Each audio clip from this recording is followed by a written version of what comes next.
Hello everyone, it's Shane Kanto, your Wasteland reviewer, and I'm here to review Benedict Andrews' Seberg.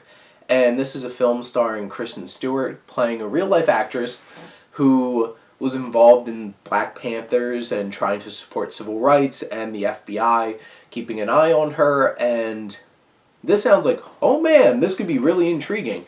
And it's funny because I wound up going to see this pretty late Thursday night, and most of my coworkers know I go to the movies on Thursday night. And they asked what I go see, and I describe it like, oh, that sounds really interesting. And then I'm like, well, it wasn't. Because it wasn't. And that's the sad part.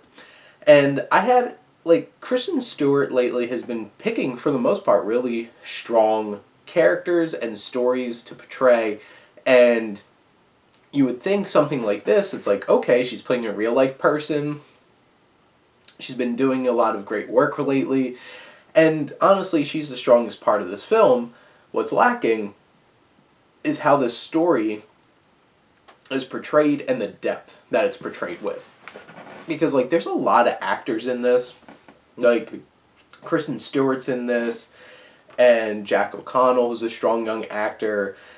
Vince Vaughn, Stephen Root, Anthony Mackie, all these actors pop up in this film and are kind of just doing their thing, while this story just kind of skates across, this is what happened, this is what happened, this was what happened, but we don't really dig deep into why that's significant, or why that's a good thing or a bad thing, or why that's memorable, or why that was powerful, and it's kind of just like, well, this is a bad thing, the government's watching you, and it's like, if you just rely on the fact that it's like, well, most people would consider this bad, but you don't really explore anything about it, except for well, that's a thing, you're not really going to get a whole lot of connection into your story.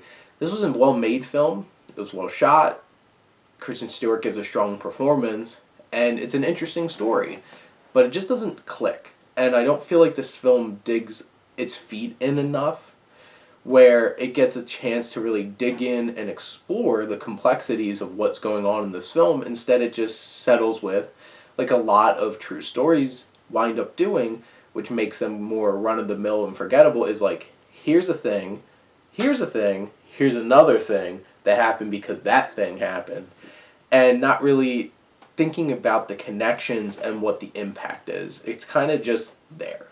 And when I left this film, I'm just like, well, that was a movie. It was shot. It was acted. It was told. But I didn't feel any strong connection to it, nor will I be remembering what's going on in a few days. And honestly, a few days later, still feel the same way. Not going to be remembering this, say, a week from now, especially after I saw a handful of other films since then.